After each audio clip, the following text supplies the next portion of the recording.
এখানকার সরকারি আমি 24 ঘন্টা সময় দিলাম, যদি গ্রেপ্তার করে আইনের আওতায় আনা না হয় আমরা ডিসি অফিস ঘেরাও করব।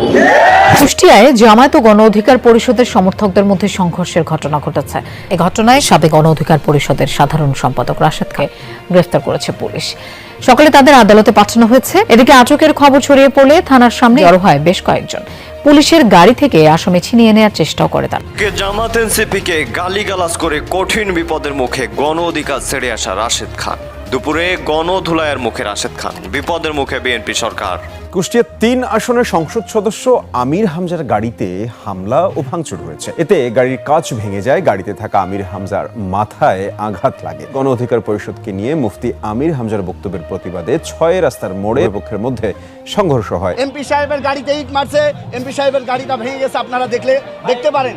এবং এমপি সাহেবের গায়েও লাগছে একটা ইট। বিভিন্ন পরিকল্পনা করে হাদি ভাইয়ের মতো তাকে হত্যা করার পরিকল্পনা চলছে। আল্লাহর কসম করে বলি, কুষ্টিয়াবাসীকে নিয়ে আমরা তাদের প্রতি উত্তর দেবো ইনশাআল্লাহ। বাংলাদেশের এই সন্ত্রাসী দল এইটা এখন আর গণ অধিকার পরিষদ নেই, এটা গণধিকৃত পরিষদে পরিণত হয়ে গেছে। আমার সামনে পুলিশের গাড়ি ওসির, পেছনে সেকেন্ড ওসির গাড়ি, মাঝখানে আমার গাড়ি। আমার মেয়েরও এই গলার চেন টান মেরে খুলে নিয়েছে। এত কিছুর পরেও যদি একজন সংসদ সদস্যের উপরে হামলা হয়, তাহলে আপনারা কোন জায়গায় আছেন টের পাচ্ছে? জুলাই গণঅভ্যুত্থানের পরে স্বাধীন বাংলাদেশে পুলিশ প্রশাসনের সামনে একজন মাননীয় সংসদ সদস্যের উপর এ ধরনের হামলার তীব্র নিন্দা এবং প্রতিবাদ জানিয়েছেন বাংলাদেশের সর্বস্তরের রাজনৈতিক নেতাকর্মীরা। মুফতি আমির হামজার একটি বক্তব্যকে কেন্দ্র করে গণ অধিকার পরিষদের নেতাকর্মীরা পূর্ব পরিকল্পিতভাবে এই মুফতি আমির হামজার উপর হামলা করেছে। এই হামলার মূল নির্দেশদাতা, মূল মাস্টারমাইন্ড হচ্ছে বাংলাদেশের প্রধানমন্ত্রী তারেক রহমানের রাজনৈতিক উপদেষ্টা রাশেদ খান। এই বহুরূপী রাশেদ খান আওয়ামী লীগের আমলে সাবেক প্রধানমন্ত্রী শেখ হাসিনাকে তিনি মমতা বই মা বলে আখ্যায়িত করে বিএনপির বেলায় তিনি বিএনপির গদি পাওয়ার জন্য এনসিপি এবং জামাতের নেতাকর্মীদেরকে নিয়ে একের পর এক বিতর্কিত মন্তব্য এবং উস্কানিমূলক বক্তব্য দিয়ে আসছিল। যে কারণে এবার এই মুফতি আমির হামজার উপরে হামলা করার গোপন নির্দেশ দেওয়ার কারণে ইতিমধ্যে হাতে নাতে ধরা পড়েছেন এই রাশেদ খান। দর্শক, বিষয়ের কিছু অংশ ভিডিওর শুরুতে শিরোনামে আপনারা দেখেছেন, বিস্তারিত পুরো ভিডিও জুড়ে। তার আগে আমার একটা অনুরোধ, যারা আমাদের চ্যানেলে নতুন আসছেন চ্যানেলটি সাবস্ক্রাইব করে ওয়াল ক্লিক করে বেল আইকনটি বাজিয়ে দিন। দর্শক, চলুন দেখে আসি ঘটনাস্থলে কি হয়েছিল, কেন হয়েছিল। এ বিষয়ে চাঞ্চল্যকর এবং রহস্যময় তথ্য ফাঁস করেছেন মুফতি আমির হামজা। ভিডিওটা অত্যন্ত গুরুত্বপূর্ণ, তাই ধৈর্য ধরে একটি লাইক এবং পুরো ভিডিওটা শেষ পর্যন্ত দেখতে থাকুন। গতকাল আমার নির্ধারিত নির্বাচনী এলাকায় গণসংযোগ ও সাধারণ মানুষের খোঁজখবর নিয়ে ফিরে আসার সময় গণ অধিকার পরিষদের চিহ্নিত সন্ত্রাসীরা আমার গাড়ি বহরে এক বর্বর ও অতর্কিত হামলা চালায়। আমি স্পষ্টভাবে বলতে চাই, এটি কোনো আকস্মিক ঘটনা বা সাধারণ অপ্রীতিকর পরিস্থিতি ছিল না। এটি ছিল গণ অধিকার পরিষদের সন্ত্রাসীদের এক পূর্ব পরিকল্পিত সন্ত্রাসী হামলা। শান্ত কুষ্টিয়াকে অশান্ত করা এবং আমার গণতান্ত্রিক ও জনকল্যাণমূলক কর্মকাণ্ডকে নস্যাৎ করার উদ্দেশ্যেই তারা এই ছক এঁটেছিল। একজন জনপ্রতিনিধি ও আলেম হিসাবে জনগণের নিরাপত্তায় কাজ করাই আমার দায়িত্ব, কিন্তু যারা রাজনীতির নামে সন্ত্রাসী কর্মকাণ্ড চালায়, প্রকাশ্য একজন সংসদ সদস্যের উপর পরিকল্পিতভাবে আঘাত হানার দুঃসাহস দেখায়, তারা সমাজের শত্রু, কুষ্টিয়াবাসীর শত্রু। সংবাদ সম্মেলন থেকে আমার সুস্পষ্ট হুঁশিয়ারি ও দাবি, সন্ত্রাসীদের অবিলম্বে গ্রেপ্তার করতে হবে। এই পূর্ব পরিকল্পিত হামলায় প্রত্যক্ষ ও পরোক্ষভাবে জড়িত গণ অধিকার পরিষদের চিহ্নিত সন্ত্রাসীদের আগামী 24 ঘন্টার মধ্যে গ্রেপ্তার করতে হবে। দৃষ্টান্তমূলক শাস্তি, সিসিটিভি ফুটেজ ও প্রত্যক্ষদর্শীদের সাক্ষ্যের উপর ভিত্তি করে ঘটনার মূল পরিকল্পনাকারীদের বিরুদ্ধে কঠোর আইনি ব্যবস্থা গ্রহণ করতে হবে। প্রশাসনের নিরপেক্ষ ভূমিকা, স্থানীয় পুলিশ ও প্রশাসনকে রাজনৈতিক চাপ মুক্ত হয়ে সন্ত্রাসীদের বিরুদ্ধে জিরো টলারেন্স নীতি গ্রহণ করতে হবে। আমি কুষ্টিয়া 3 আসনের সর্বস্তরের জনগণকে ধৈর্য ও শান্তি বজায় রাখার বিনীত অনুরোধ জানাচ্ছি। তবে মনে রাখতে হবে, আমাদের এই ধৈর্যকে দুর্বলতা ভাবলে ভুল করবেন। যদি প্রশাসন অবিলম্বে এই সন্ত্রাসীদের গ্রেপ্তার করে আইনের আওতায় না আনে, তবে কুষ্টিয়ার শান্তিকামী জনগণকে সাথে নিয়ে রাজপথের কড়া জবাব দেওয়া হবে। আমরা রাজনৈতিক কর্মী, আমি তো শুধু এখন আলেম না, আমি এখন রাজনৈতিক কর্মী। আশ্চর্য।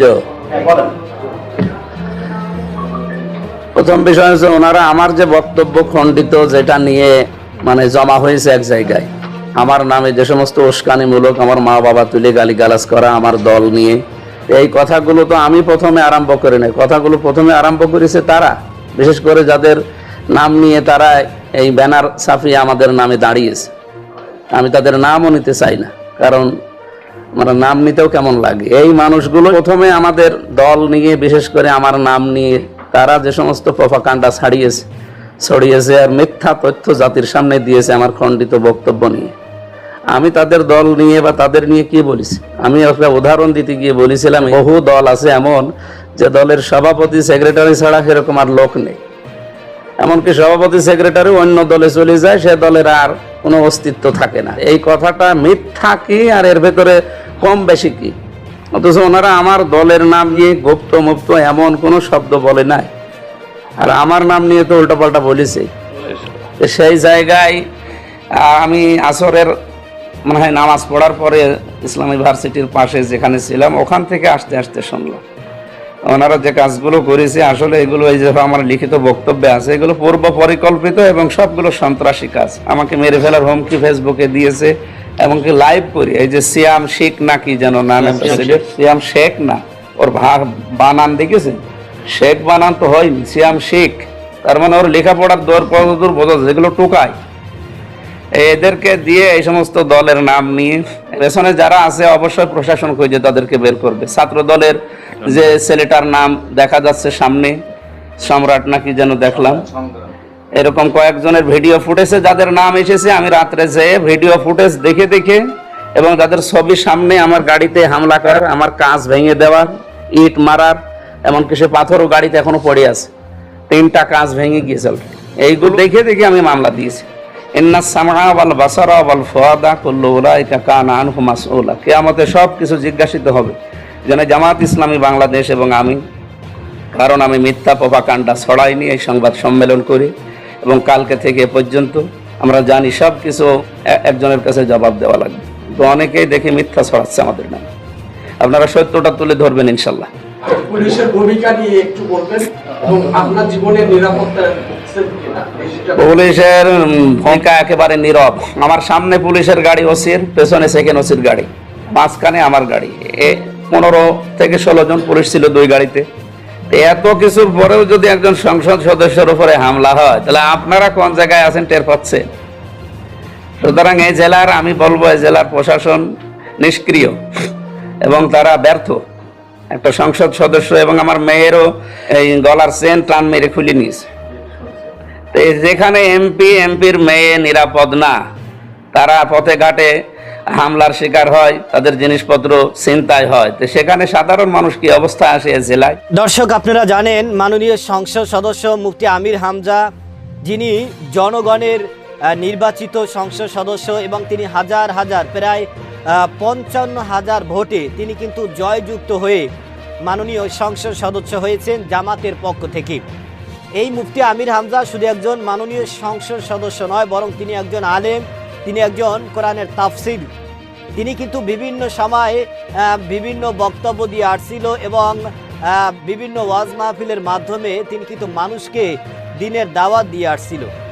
এই মুফতি আমির হামজার উপরে পূর্ব পরিকল্পিতভাবে গণ অধিকার পরিষদের নেতাকর্মীরা তার গাড়ি ভাঙচুর করেছে, এমনকি তার মেয়েও সেই গাড়িতে ছিল।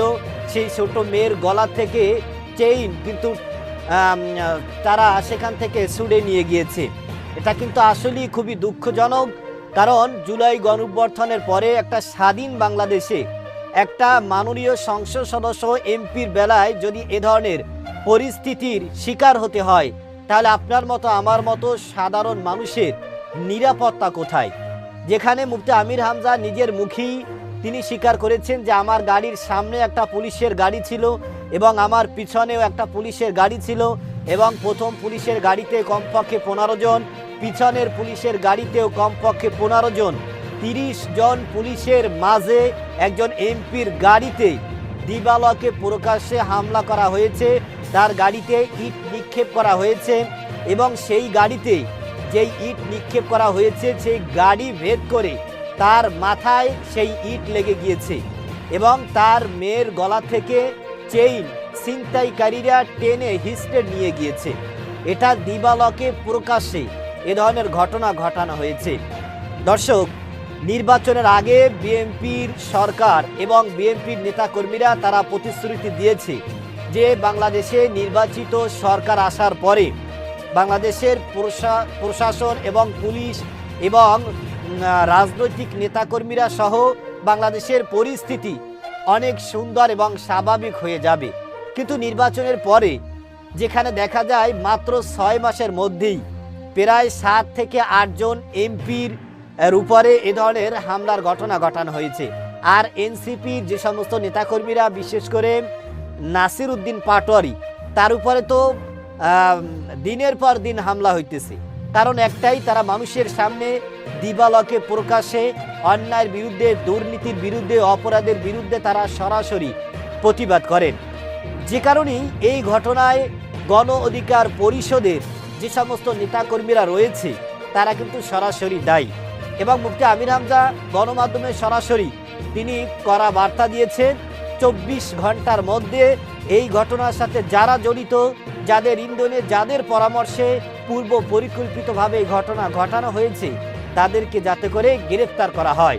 যদি গ্রেফতার করা না হয় তাহলে অল্প সময়ের মধ্যে আবার নেতাকর্মীদেরকে নিয়ে পুলিশের যেই কার্যালয় রয়েছে অর্থাৎ ডিবি অফিস, সেটাকে আমরা ঘেরাও করব। সুতরাং এদেশের সর্বস্তরের মানুষের দাবি, জুলাই গণঅভ্যুত্থানের পরে এ ধরনের হামলা, মামলা, এ ধরনের অন্যায়, অপরাধ, এ ধরনের মব যাতে করে বাংলার জমিনে আর না থাকে, সেজন্য পুলিশের এবং প্রশাসনের চিরুনি অভিযানের মাধ্যমে অতি দ্রুত তাদেরকে গ্রেফতার করে আইনের আওতার দাবি জানিয়েছেন সর্বস্তরের জনগণ। দর্শকের বিষয়ে আপনার কি মতামত সেটা আমাদের কমেন্ট সেকশন অবশ্যই জানাবেন।